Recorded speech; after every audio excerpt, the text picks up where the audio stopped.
Oi meu povo! No vídeo de hoje eu vou falar sobre os livros que eu li no mês de agosto. Agosto foi um mês muito corrido pra mim, então eu acabei lendo menos do que eu queria, mas nesse mês eu não tô reclamando, não tô, né, porque alguns outros meses eu falei, tava muito desanimada e tudo mais.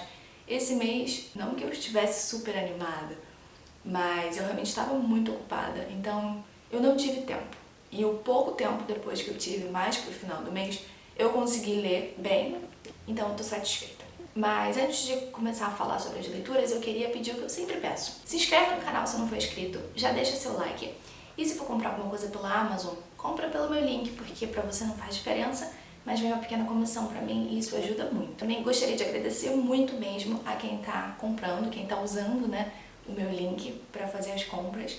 Sempre vem, como eu sempre falo, uma comissão pequena, mas ajuda muito mesmo. Então, muito obrigada a todo mundo que tem usado. E se você lembra, ou se você já pensou em usar, etc., muito obrigada mesmo. Mas enfim, sem mais enrolações, vamos lá. Eu deixei para terminar 2 livros do mês de agosto. Na verdade 3, mas eu não terminei It. Eu peguei poucas páginas de It para ler. Mas, enfim. O primeiro que eu terminei foi O Menino que Desenhava Monstros, do Keith Donohue. Eu já tinha visto muita gente falando bem desse livro e eu fui e comprei pelo Shopee. Foi um livro usado. Se não me engano, ainda tem no site do Dark Side para comprar. Eu não lembro se quando eu olhei não tinha ou se estava muito caro, enfim, eu sei que eu comprei usado, foi bem baratinho.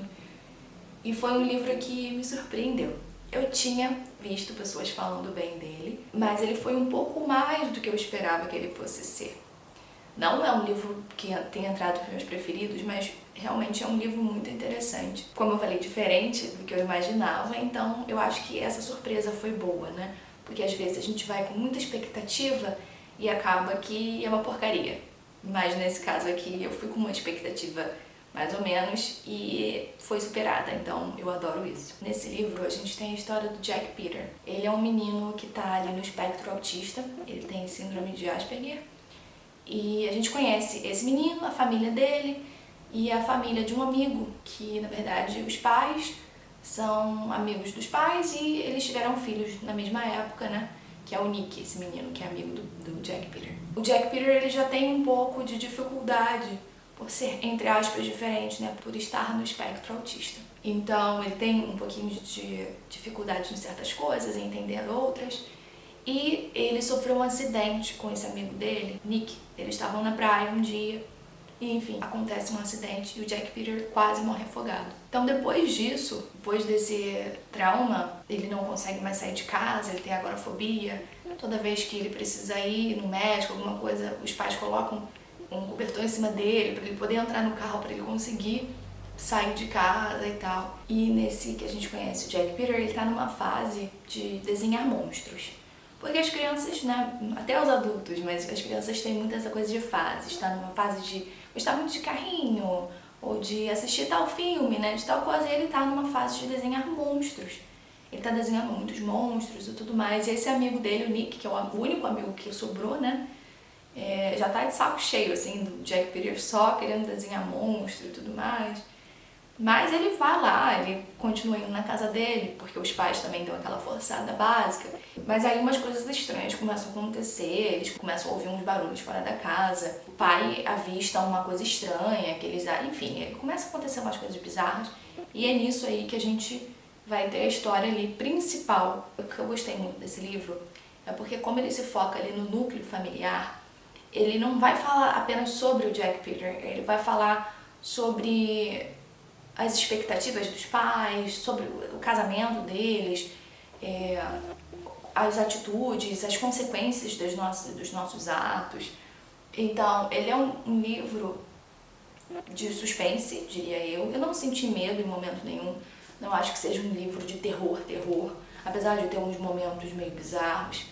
Mas o que eu gostei muito é que ele envolve essa coisa do suspense, que a gente nunca sabe o que realmente está acontecendo, o que realmente é, o que são esses barulhos, se as coisas são reais, se as coisas estão acontecendo ou não estão acontecendo. A gente fica nessa dúvida o tempo todo e acho que já deu pra perceber que eu amo esse tipo de história. E além disso, ele se foca muito como eu falei, no núcleo familiar.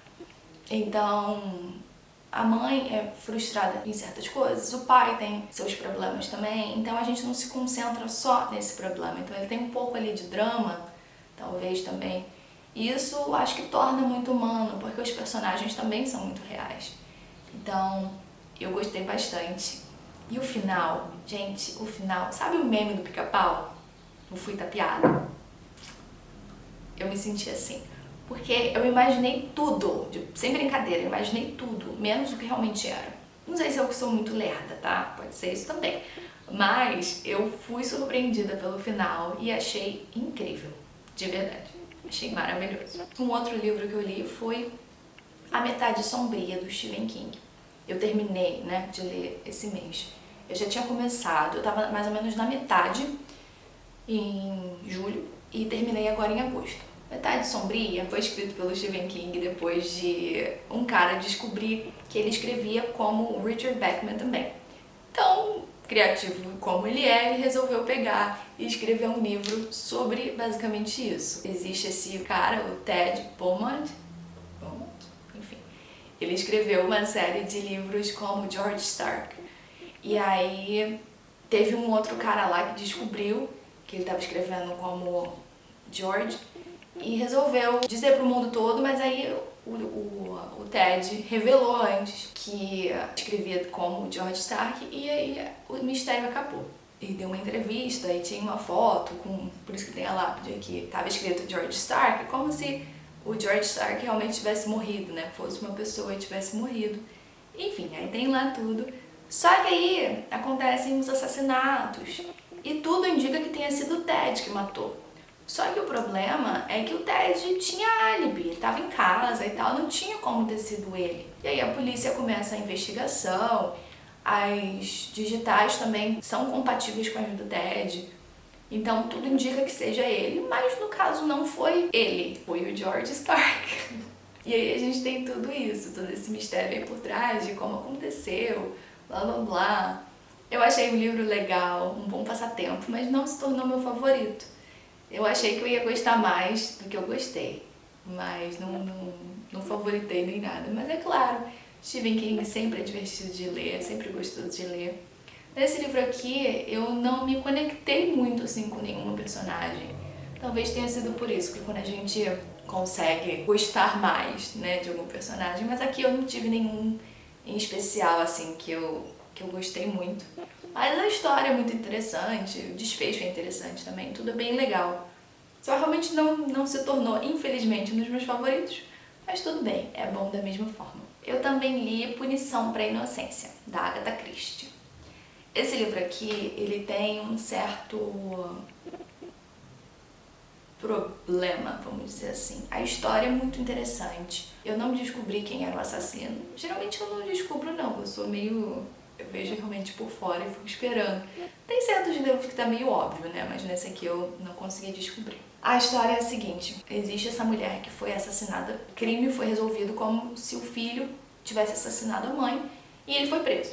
E ele morreu na prisão depois de uns 2 anos e tal, morreu. Sei que um cara, depois de um tempo, porque ele tinha sofrido um acidente, tinha perdido a memória, tava fora do país, depois ele volta e percebe que ele era o álibi desse cara que foi acusado de assassinato. E aí ele se sente muito culpado. E aí ele fala, poxa, eu vou lá falar pra família que ele tinha esse álibi, que era eu. Ele não tem como ter matado a mãe porque tava comigo, ele tinha pegado carona com ele. Então ele fala assim, vou fazer justiça, né? Justiça não, eu vou falar a verdade ali, o que aconteceu, que ele não era culpado, porque não é justo, de uma forma ou de outra, justiça. Então ele vai nessa casa, nessa mansão, e avisa eles que não foi o Jaco que assassinou a mãe. Só que a reação do pessoal lá é o oposto que ele achava que eles iam ter. As pessoas ficam com raiva, sabe? Porque tava, entre aspas, tudo resolvido com o cara sendo acusado de assassinato.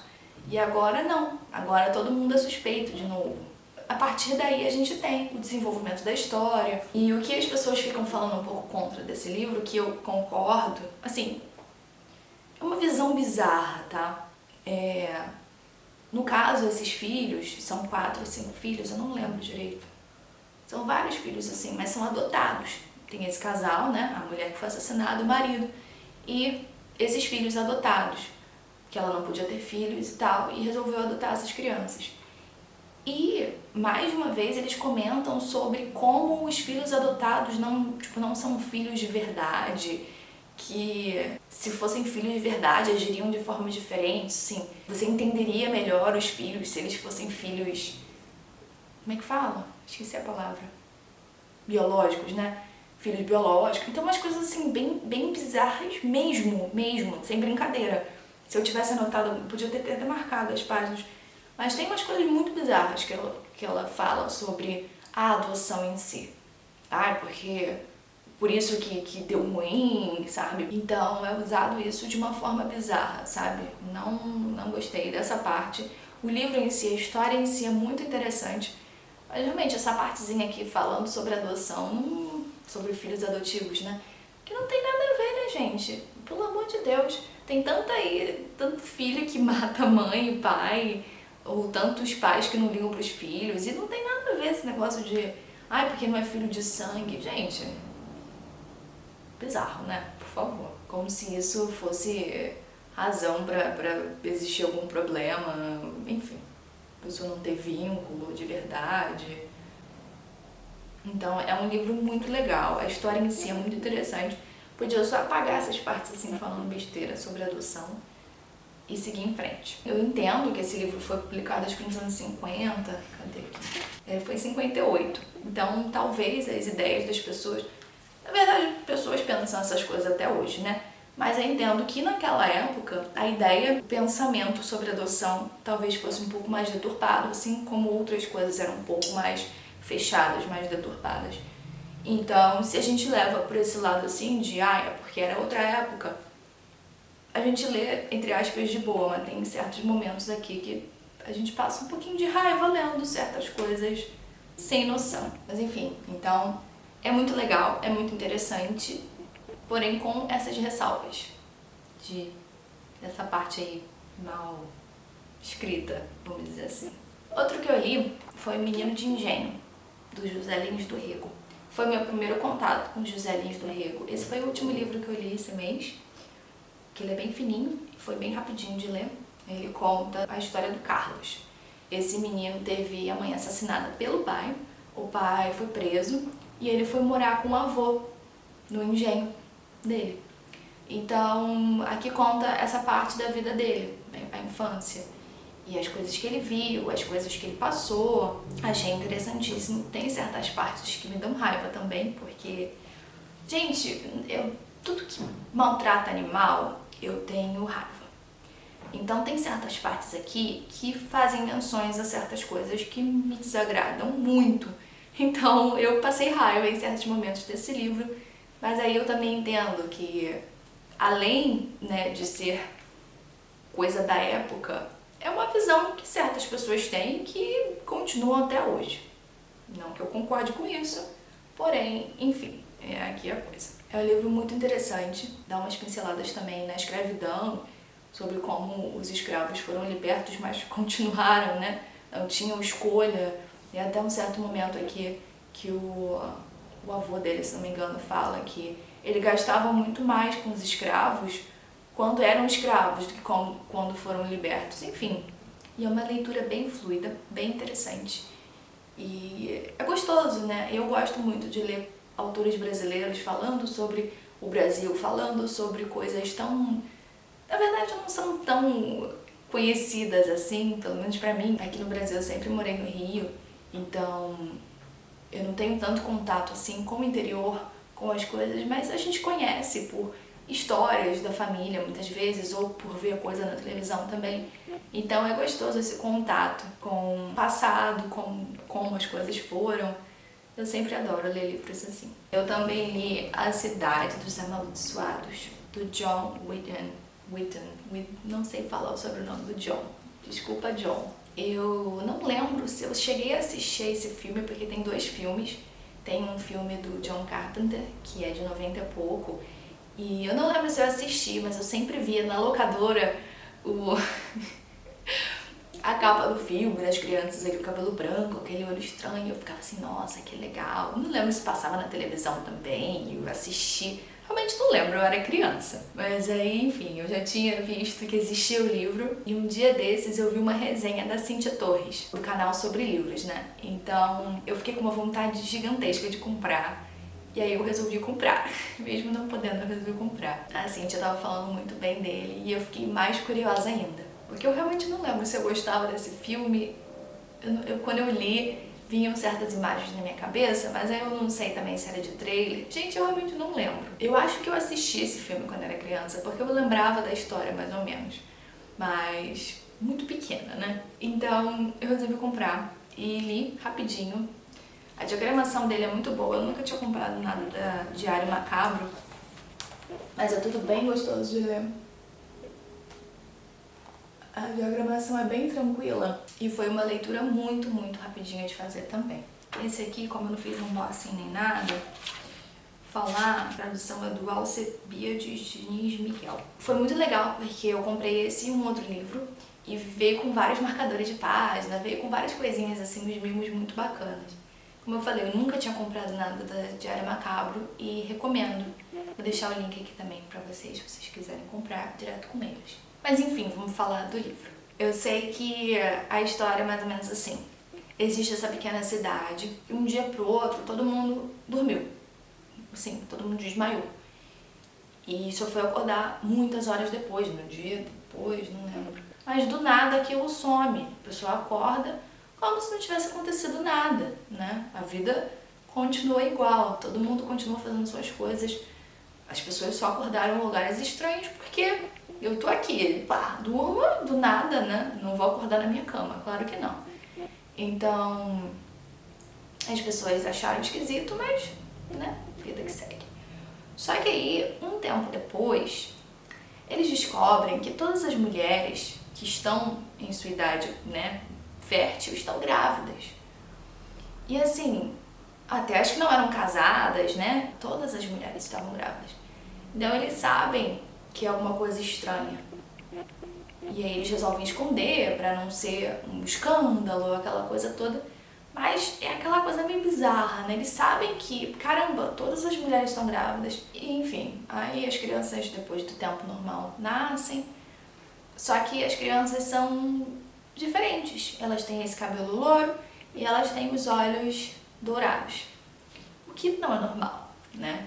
E as crianças vão aprendendo as coisas muito rápido, elas vão se desenvolvendo de uma forma muito rápida. Elas com 7 anos de idade, elas já estão com a aparência de adolescentes, de bem mais velha.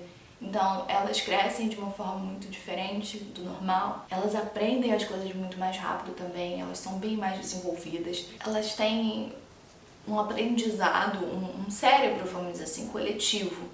Então, se você pegar um menino e ensinar uma coisa, todos os outros meninos vão aprender, mesmo que não estejam junto. Se você pega uma menina e ensina uma coisa, todas as outras meninas vão aprender. Então, é como se fossem duas pessoas divididas em várias. Mas aí também eles notam que tem certas coisas assim, eles também têm um pouco de individualidade. Tem certas coisas que uma das crianças prefere e as outras não ligam.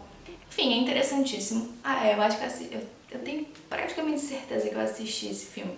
Eu não sei se eu assisti ao filme completo, só partes, porque tem certas coisas que eu me lembro de não terem no livro, que me marcaram.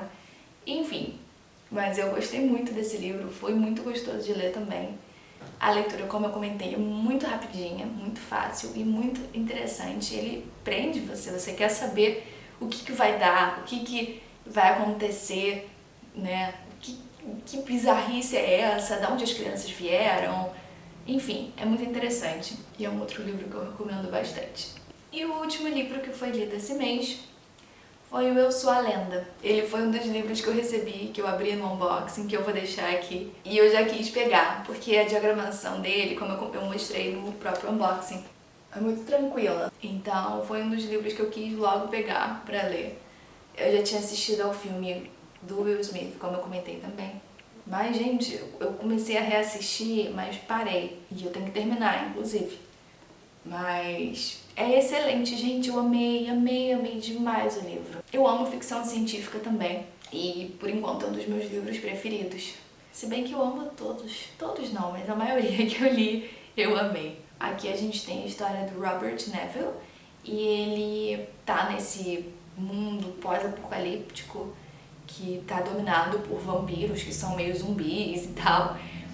Enfim, e aí ele é o único homem, ele é o único ser humano não contaminado. Ele é imune, né, a essa doença, se é que pode ser chamada de doença. Então, a gente conhece aqui a vida dele nesse momento. Ele também tem umas lembranças aí do passado, blá blá, mas ele foca muito no que ele está vivendo ali, nas dificuldades que ele passa por ser a última pessoa que ele acha, né, que ele é a última pessoa viva, e talvez seja, mas enfim, ele mora em Los Angeles e por ali, pela área que ele anda, por tudo, ele é a única pessoa, é o único ser humano ainda vivo, o único ser humano que restou. A gente acompanha os medos, os desejos, os pensamentos. Ele se questiona por que ele quer continuar vivo, se a vida não tem por que ser vivida. E aí ele fica também na esperança de encontrar outra pessoa. É interessantíssimo, eu amei. É muito bom, é muito rápido de ler também. Ai, não sei, de repente eu até faço um vídeo falando melhor sobre ele. Ele tem a introdução, inclusive, do Stephen King. Eu amei tanto essas ilustrações, são tão bizarras, te dão tanto desespero. A Aleph arrasou também nessa edição aqui. Bom, gente, aí foi isso. Esses foram os livros que eu li. Estou satisfeita, fiquei feliz com as leituras. Mas me digam aí, que livros vocês leram esse mês? Vocês já leram algum desses livros também? Deixa aí nos comentários para eu saber. Então por hoje é só. Eu agradeço muito por você ter assistido esse vídeo e até a próxima.